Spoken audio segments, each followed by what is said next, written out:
नमस्कार छात्रों। आज हम कक्षा 10 के अध्याय 1 जिसका नाम है रासायनिक अभिक्रियाएं और समीकरण, इसके अभ्यास प्रश्नों को हल करने की कोशिश करेंगे और इनके अभ्यास प्रश्नों की सहायता से अवधारणाओं को समझने की कोशिश करेंगे। यह समीकरण है और आज के इस व्याख्यान के उद्देश्य क्या क्या हैं उन्हें जानते हैं। आज हम अवधारणाओं को लागू करके एनसीईआरटी अभ्यास प्रश्नों को हल करना सीखेंगे और फिर हम एनसीईआरटी अभ्यास प्रश्न 1 से 6 तक की चर्चा करने वाले हैं, जो कि एनसीईआरटी पुस्तक के अनुसार हमारे प्रश्न हैं। तो सबसे पहले बात करते हैं हमारे पहले प्रश्न की। इसमें क्या पूछा गया है कि नीचे दी गई अभिक्रिया के बारे में कौन सा कथन गलत है।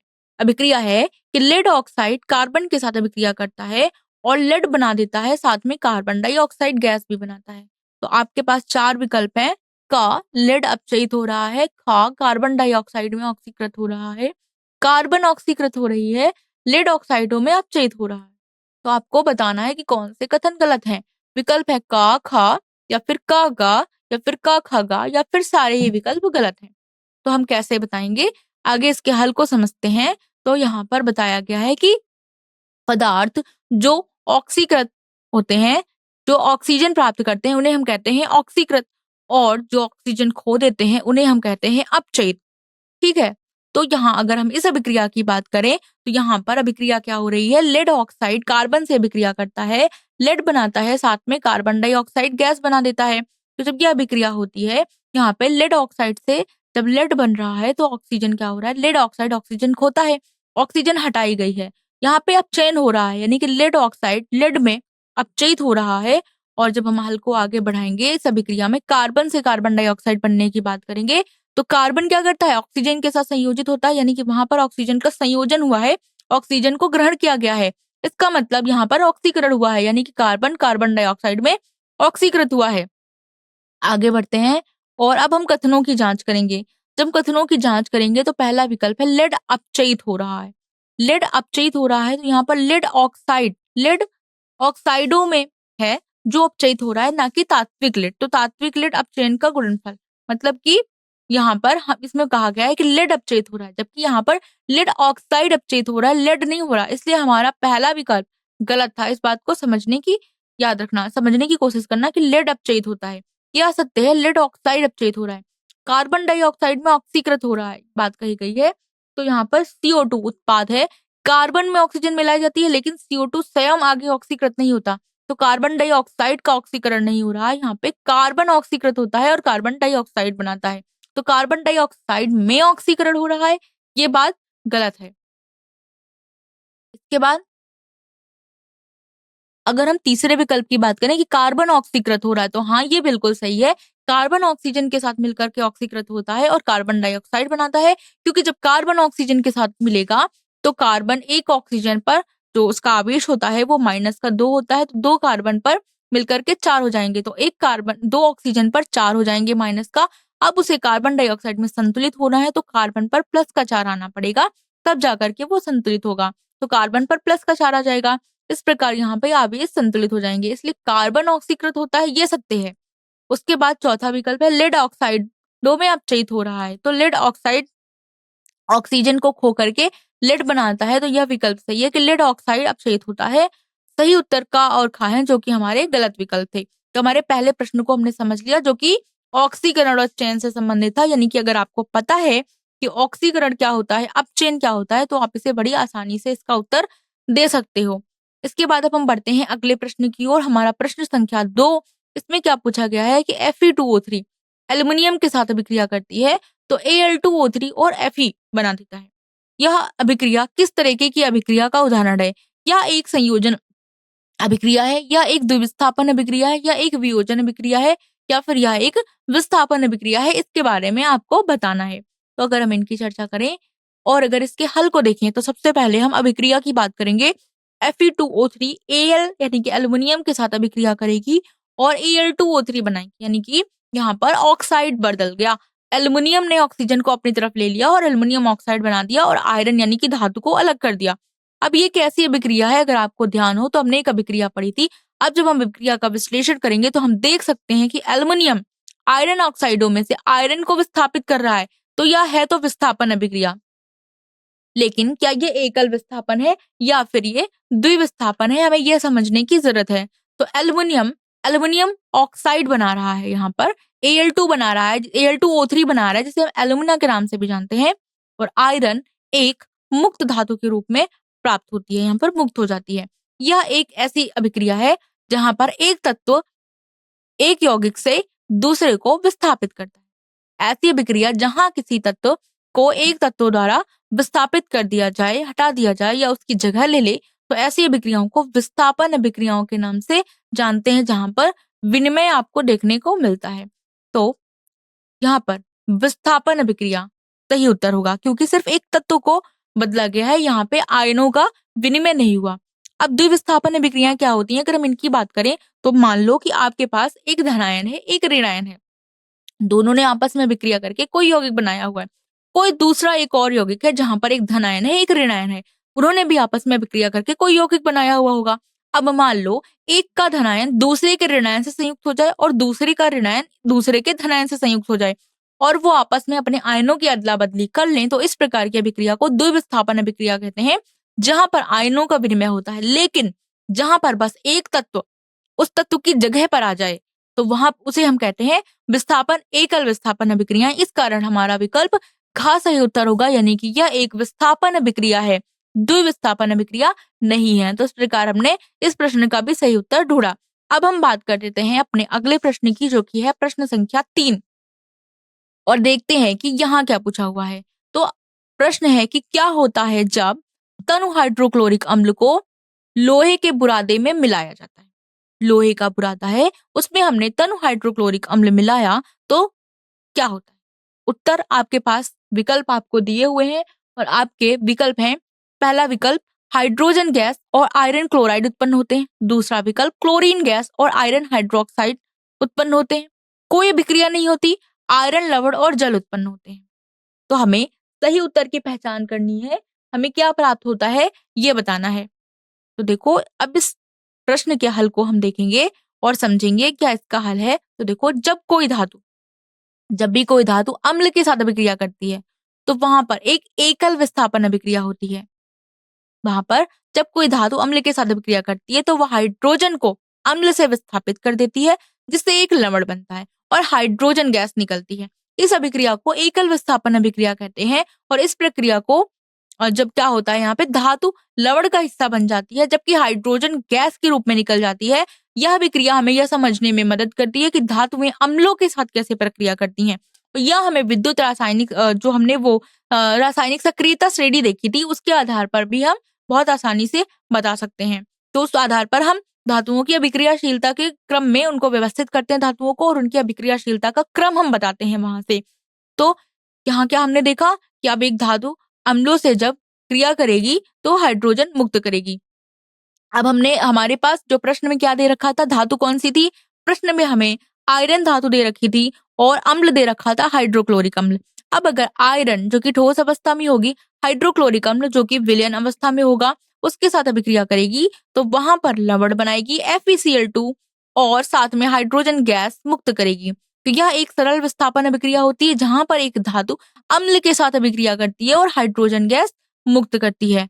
तो हमने क्या देखा, हमें क्या क्या मिला, हमें आयरन हाइड्रोक्लोरिक के साथ अम्ल के साथ जब अभिक्रिया करता है तो FeCl2 उत्पन्न होता है, जो कि एक आयरन लवण है और साथ में हाइड्रोजन गैस मुक्त होती हुई दिखाई दी। तो हमारा विकल्प क सही है, हाइड्रोजन गैस और आयरन क्लोराइड यहाँ पर उत्पन्न होंगे। तो इस प्रकार हमारा प्रश्न 3 का जो सही विकल्प था वो था क। अब हम आगे बढ़ते हैं और अगले प्रश्न की बात करते हैं, प्रश्न संख्या 4। अब इस प्रश्न में हमसे क्या पूछा गया है कि एक संतुलित रासायनिक समीकरण क्या होता है और रासायनिक समीकरण को संतुलित क्यों किया जाना चाहिए, इसका क्या कारण है। तो चलिए जानते हैं कि एक संतुलित रासायनिक समीकरण क्या होता है और एक रासायनिक समीकरण को संतुलित क्यों किया जाना चाहिए। तो अगर हम इस प्रश्न के उत्तर की बात करें, तो एक रासायनिक समीकरण जहां प्रत्येक तत्व की परमाणुओं की संख्या दोनों पक्षों में बराबर होती है, उसे ही हम कहते हैं कि एक संतुलित रासायनिक समीकरण है। अगर अभिकारकों में ऑक्सीजन 5 है, तो उत्पाद में भी ऑक्सीजन 5 होने चाहिए। अभिकारकों में जितने तत्व जितनी संख्या में उपस्थित हैं, उत्पादों में भी उतनी ही संख्या में उपस्थित होते हैं, तभी हम कहते हैं कि यह हमें एक संतुलित रासायनिक समीकरण की प्राप्ति हो रही है। मान लो कि जब ऑक्सीजन और हाइड्रोजन संयुक्त होकर के जल बनाते हैं, तो अगर हम इसके लिए संतुलित रासायनिक समीकरण लिखेंगे तो कैसे लिखेंगे? हाइड्रोजन H2 और ऑक्सीजन का अणु होता है O2। अब ये दोनों विक्रिया करके पानी का मान लो एक अणु बना रहे हैं, तो H2O हमें प्राप्त होगा। लेकिन क्या होगा कि H2 और O2 अभिक्रिया करके H2O कैसे बनाएंगे? ऑक्सीजन तो एक अभी भी कम है हमारे अब उत्पाद के पक्ष में, तो हम क्या करेंगे? ऑक्सीजन को 2 कर देंगे उत्पाद में। अब हमने ऑक्सीजन को 2 कर दिया, लेकिन हाइड्रोजन इधर 4 हो गए, तो उसको हम संतुलित करने के लिए हाइड्रोजन का भी 2 से गुणा करेंगे। इसका स्टाइकोमेट्रिक गुणांक, जिसे हम रस समीकरणमिति गुणांक के नाम से भी जानते हैं, 2 लिखेंगे। तो इसलिए जो हमारा संतुलित रासायनिक समीकरण आएगा वो आएगा 2H2 धन O2 बराबर 2H2। तो इस प्रकार जो हमें एक संतुलित रासायनिक समीकरण की प्राप्ति हुई, इस प्रकार हमने देखा कि संतुलित रासायनिक समीकरण क्या होता है और इसका उदाहरण देखा। अब हम देखेंगे कि रासायनिक समीकरण को संतुलित आखिर किया क्यों जाना चाहिए, क्यों इसकी जरूरत है। तो द्रव्यमान संरक्षण के नियम का पालन करने के लिए हम जो है रासायनिक समीकरण को हमेशा संतुलित करते हैं। और द्रव्यमान संरक्षण का नियम क्या होता है कि एक रासायनिक अभिक्रिया में पदार्थ को ना तो बनाया जा सकता है, ना ही नष्ट किया जा सकता है। पदार्थ को हमेशा एक रूप से दूसरे रूप में सिर्फ परिवर्तित किया जा सकता है। इसी प्रकार जैसे कि हम ब्रह्मांड में ऊर्जा को देखते हैं कि ऊर्जा को तो ना बनाया जा सकता है, ना ही नष्ट किया जा सकता है, बस एक रूप से दूसरे रूप में परिवर्तित किया जा सकता है। समस्त ब्रह्मांड की ऊर्जा और पदार्थ निश्चित होते हैं, वह कभी भी कम या ज्यादा नहीं होते।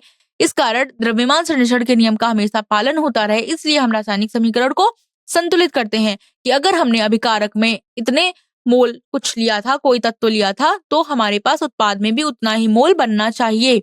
तो क्या हुआ, यह सुनिश्चित करने के लिए कि प्रत्येक तत्वों में परमाणुओं की संख्या समान हो और हर तत्व के परमाणुओं की संख्या रासायनिक समीकरण के दोनों ओर समान रखने के लिए हम उसे संतुलित करते हैं। इसका मतलब यह है कि हर प्रकार के परमाणुओं की कुल संख्या बाईं ओर और दाईं ओर बराबर होनी चाहिए। संतुलन से यह निश्चित होता है कि द्रव्यमान संरक्षण का नियम लागू हो भी रहा है या नहीं। और रासायनिक गणनाओं की भविष्यवाणी करने के लिए सही अनुपात प्राप्त करने के लिए भी हम इसका प्रयोग करते हैं, यानी कि रासायनिक गणना सही करने के लिए हमें पदार्थों के सही अनुपात चाहिए होते हैं।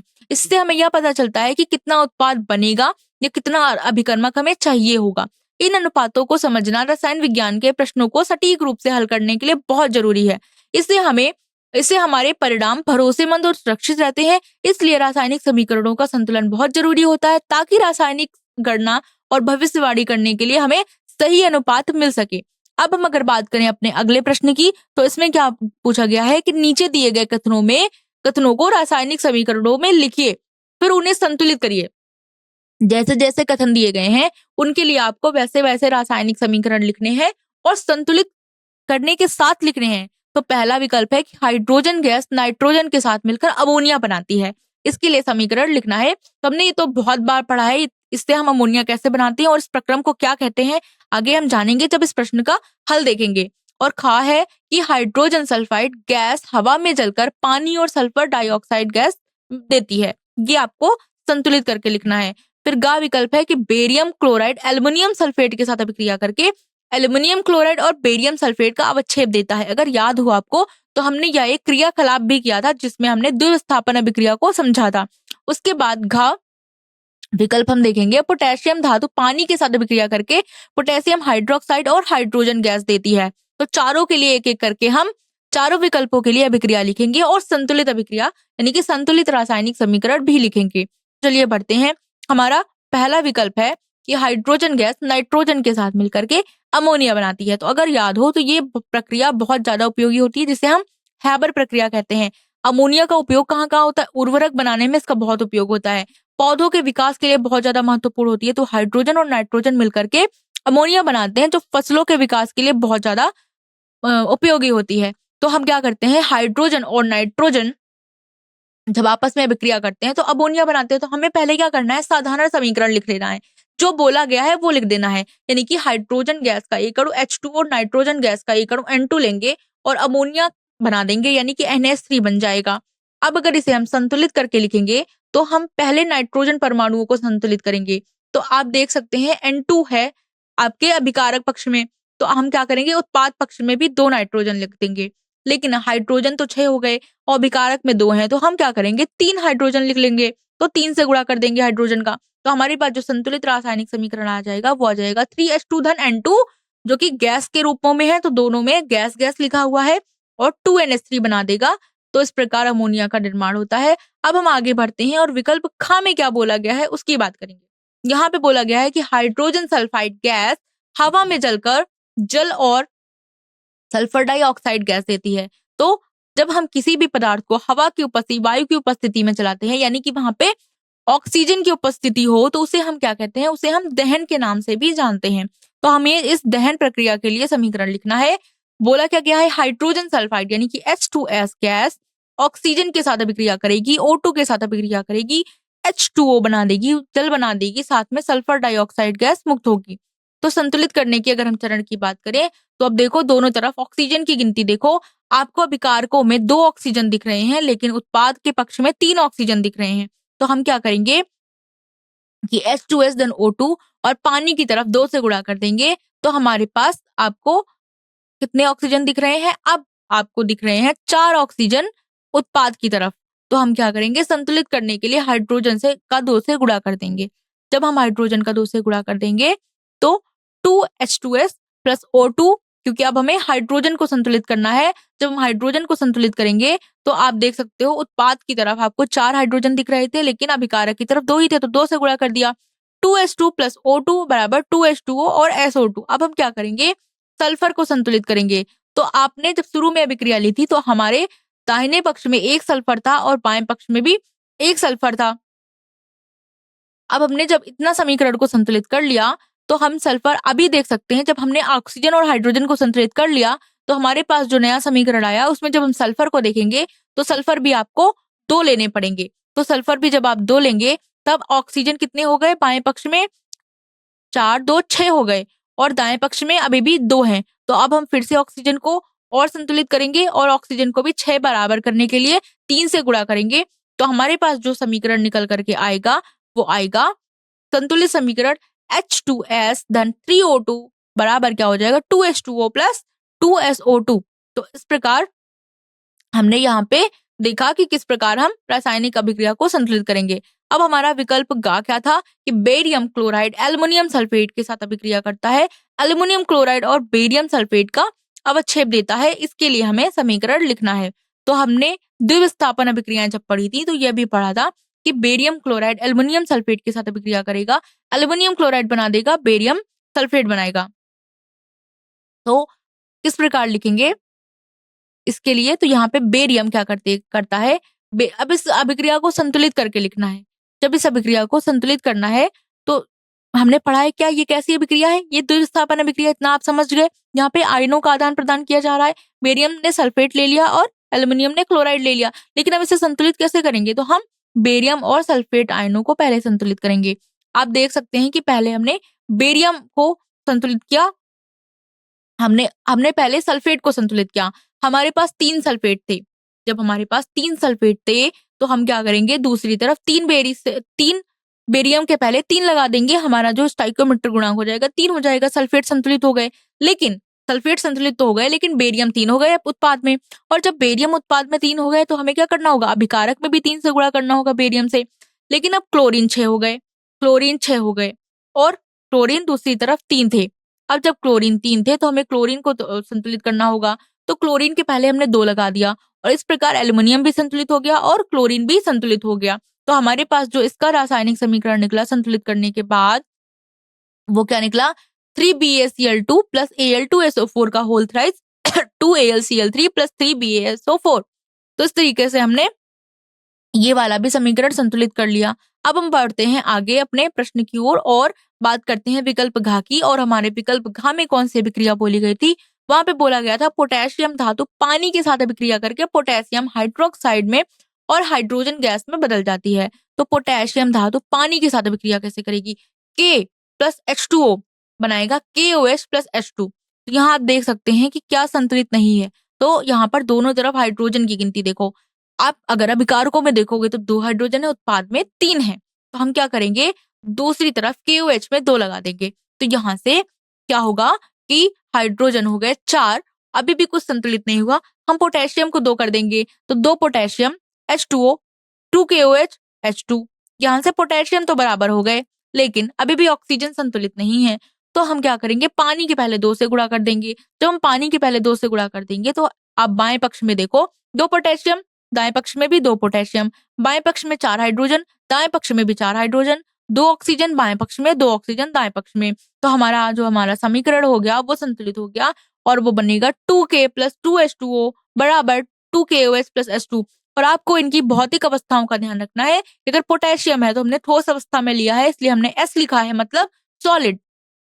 और जब पानी की बात करते हैं तो हम तरल अवस्था में ही लेते हैं, इसलिए हम L लिखते हैं, यानी कि लिक्विड। और KOH की जब बात करते हैं तो इसे भी हम एक्वस यानी कि जलीय विलयन में ही बात करते हैं, और H2 का मतलब गैस होता है। तो इस प्रकार हमने चारों विकल्पों को एक एक करके उनके लिए समीकरण भी लिखी और संतुलित कैसे करते हैं उनको भी लिखा। उसके साथ उनकी भौतिक अवस्थाओं को भी हम छोटे कोष्ठक में दिखाते हैं। तो इस प्रकार हमने इस प्रश्न का भी हल देख लिया। अब बढ़ते हैं अपने अगले प्रश्न की तरफ। अगले प्रश्न में क्या कहा गया है कि निम्नलिखित रासायनिक अभिक्रियाओं को समीकरणों को संतुलित करके लिखें। पहले सिर्फ आपको कथन दिए हुए थे, उन कथनों के हिसाब से आपको अभिक्रियाएं लिखनी थी, लेकिन इस बार आपको समीकरण दिए हुए हैं और समीकरणों को संतुलित करके लिखना है। तो हमें सिर्फ संतुलित करना है, हमको समीकरण नहीं लिखने। का खा गा घा आपके पास 4 विकल्प हैं, चारों को एक एक करके देखेंगे। पहला है HNO3 कैल्शियम हाइड्रोक्साइड के साथ अभिक्रिया करता है तो कैल्शियम नाइट्रेट और पानी बनाता है। तो हम जानते हैं कि एक अम्ल एक क्षार के साथ अभिक्रिया करता है, तो एक ऐसी अभिक्रिया है, यह एक उदासीनीकरण अभिक्रिया है, साथ में जल बन रहा है। तो अब हम क्या करेंगे, अब इसे कैसे संतुलित करेंगे। देखो, पहले सूत्र के चारों ओर एक बॉक्स बनाना है। हम क्या करेंगे, सूत्र के चारों ओर एक बॉक्स बनाना है। इससे आपको जो आपका ध्यान सूत्र पर रहेगा और आप उन्हें अच्छी तरीके से अवलोकन कर पाएंगे। तो हमने चारों में एक एक बॉक्स बना लिया, ठीक है। अब क्या करेंगे, असंतुलित समीकरण में मौजूद विभिन्न तत्वों के परमाणुओं की संख्या को सूचीबद्ध करेंगे कि कौन कौन से तत्व नहीं है ऐसे जो संतुलित हैं। तो देख सकते हैं हम हाइड्रोजन, नाइट्रोजन, ऑक्सीजन और कैल्शियम को देख सकते हैं। तो हम हाइड्रोजन देखेंगे तो HNO3 में 1 है, KOH का होल ट्रेस यानी कैल्शियम हाइड्रोक्साइड में 2 है और उत्पाद में पानी में 2 है। इसी प्रकार नाइट्रोजन नाइट्रिक अम्ल में 1 है और उत्पाद में 2 है, और ऑक्सीजन अभिकारकों में 5 है और उत्पाद में 7 है। कैल्शियम अभिकारक में 1 है और उत्पाद में 1 है। यहाँ तक समझ में आ गया। इसके बाद आगे बात करते हैं। अब हम क्या करेंगे, हमारा तीसरा चरण क्या है, अधिकतम परमाणुओं वाले यौगिक से संतुलन शुरू करें। जो सबसे ज्यादा परमाणु संख्या में उपस्थित हैं, हम पहले उन्हें संतुलित करेंगे। तो पहले हम कैल्शियम नाइट्रेट में मौजूद नाइट्रोजन तत्व यानी कि 2 परमाणु उपस्थित हैं, उसमें उसका चयन करेंगे। अधिकतम परमाणु सिर्फ नाइट्रेट में ही है सबसे ज्यादा, तो इसलिए हम नाइट्रेट से शुरुआत करेंगे, जिसमें से भी नाइट्रोजन से।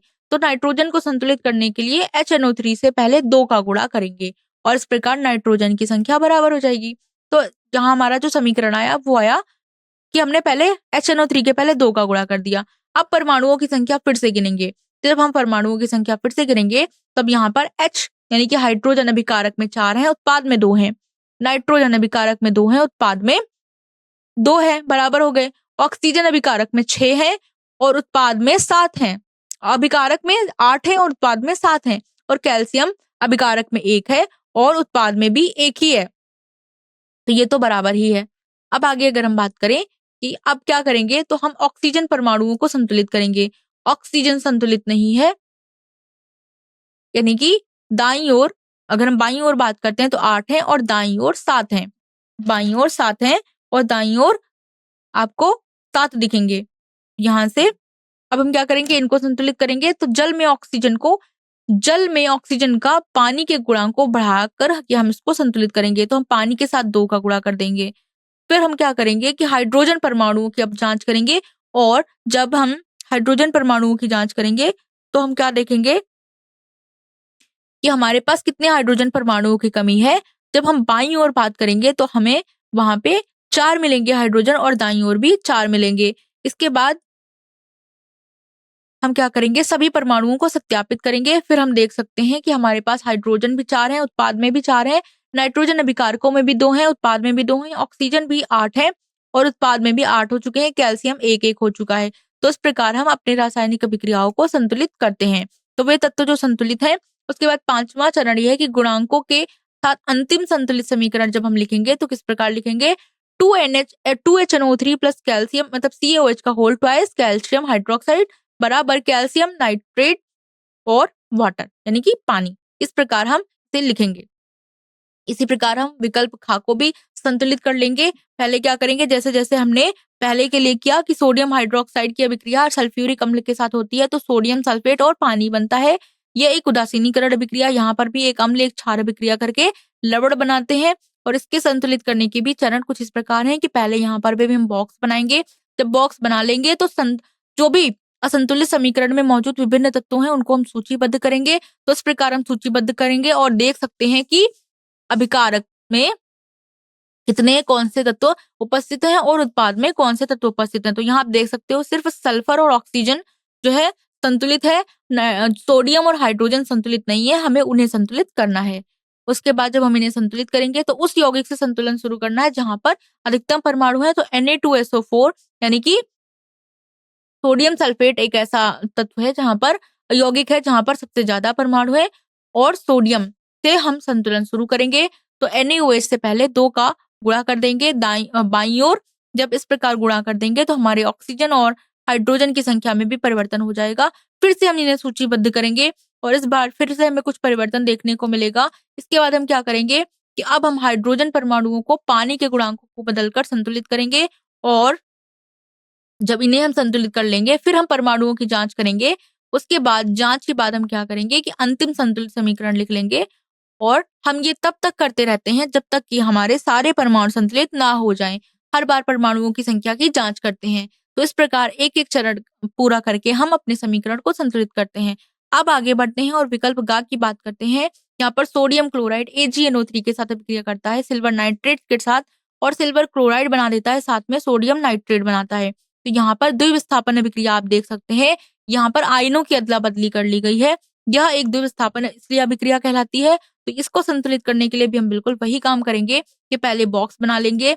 उसके बाद प्रत्येक तत्व के परमाणुओं की संख्या को सूचीबद्ध करेंगे। तो जब हम सूचीबद्ध करेंगे तो देख सकते हैं कि सोडियम संतुलित है, क्लोरीन भी संतुलित है, सिल्वर भी संतुलित है, नाइट्रोजन भी संतुलित है और यहाँ पर ऑक्सीजन भी संतुलित है। इसका मतलब इस अभिक्रिया में हमें कुछ भी संतुलन की आवश्यकता नहीं है, यह पहले से ही संतुलित है। जब हमने देख लिया कि यहाँ पर संतुलन में पहले से ही सब कुछ है तो ये अभिक्रिया जो समीकरण था वो बिल्कुल सही था। अब हम विकल्प घ की ओर बात करते हैं जो कि है बेरियम क्लोराइड का सल्फ्यूरिक अम्ल के साथ अभिक्रिया और बेरियम सल्फेट और साथ में HCl यानी कि हाइड्रोक्लोरिक अम्ल बनता है। तो यह भी एक प्रकार की द्विविस्थापन अभिक्रिया है। यहाँ पर भी आयन अपनी अदला बदली कर रहे हैं। बेरियम सल्फ्यूरिक अम्ल के सल्फेट के साथ अभिक्रिया करके बेरियम सल्फेट बना लेता है और क्लोरीन हाइड्रोजन के साथ अभिक्रिया करके HCl बना लेता है। और हम जानते हैं कि बेरियम सल्फेट क्या होता है, जल में अघुलनशील होता है और जो इनकी प्रक्रिया का वो होगा, पद होंगे, चरण होंगे, वो नहीं बदलेंगे। यानी कि संतुलन पहले हम वैसा ही करेंगे जैसे हमने बाकियों की अभिक्रिया में किया। पहले हम क्या करेंगे, बॉक्स बना लेंगे। यहाँ पे भी हमें सूत्र के चारों ओर बॉक्स बना लेने हैं। उसके बाद फिर हम दोनों प्रत्येक तत्वों के परमाणुओं की संख्या को सूचीबद्ध करेंगे। जितने भी तत्व उपस्थित हैं, चाहे वो अभिकारक में हो चाहे वो उत्पाद में हो। तो यहाँ पे कौन कौन उपस्थित है, बेरियम उपस्थित है, क्लोरीन उपस्थित है, हाइड्रोजन है, सल्फर है, ऑक्सीजन है। बेरियम कितना है, कुल 1 है, उत्पाद में भी अभिकारक में भी। क्लोरीन 2 है अभिकारक में लेकिन उत्पाद में 1 ही है। हाइड्रोजन अभिकारक में 2 है, उत्पाद में 1 ही है। सल्फर अभिकारक में 1 है, उत्पाद में भी 1 है। ऑक्सीजन अभिकारक में भी 4 है और उत्पाद में भी 4 है। तो हमारे पास जो संतुलित नहीं है वो क्या है, वो है क्लोरीन और हाइड्रोजन। तो इन्हें हमें संतुलित करना है। तो हम पहले उसकी बात करते हैं जहां पर ज्यादा परमाणु शामिल होते हैं, इसलिए हम बात करेंगे पहले HCl की। तो यहाँ पर हम पहले 2 का गुणा करेंगे क्लोरीन के पहले। इस प्रकार हम क्लोरीन परमाणुओं को संतुलित कर लेंगे। जब हमने इसके पहले 2 का गुणा कर दिया तो क्लोरीन तो संतुलित हो गए लेकिन हाइड्रोजनों की संख्या बिगड़ गई।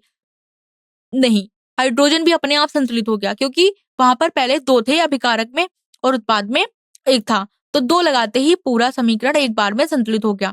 अब फिर से जब हम जांच करेंगे हाइड्रोजन परमाणुओं की तो आप देख सकते हैं कि आपको उत्पाद में भी 2 मिलेगा और अभिकारक में भी 2 ही मिलेगा। तो अब इसके लिए जब हम सारणी बनाएंगे और देखेंगे तो हमें समीकरण संतुलित मिलेगा। तो यहाँ पर सारे ही तत्व संतुलित हो चुके हैं और यहाँ पे अंतिम समीकरण आएगा BaCl2 प्लस H2SO4 बराबर BaSO4 प्लस 2HCl। इस प्रकार हमने यहाँ पे अभ्यास 1 से लेकर के 6 तक के सभी प्रश्नों को हल किया। और उन्हें कैसे हल करते हैं उनको समझा। हमने ऑक्सीकरण और अपचयन जैसे अवधारणाओं से संबंधित प्रश्नों को देखा, हमने द्विविस्थापन अभिक्रिया से संबंधित प्रश्नों को देखा और हमने यह भी देखा कि हम कैसे संतुलित करते हैं रासायनिक समीकरण को। मुझे उम्मीद है कि आपको रासायनिक समीकरण संतुलन करना अवश्य आ गया होगा। तो अब हम इस चर्चा को समाप्त करते हैं। आज की कक्षा में उपस्थित होने के लिए आप सबका बहुत बहुत धन्यवाद।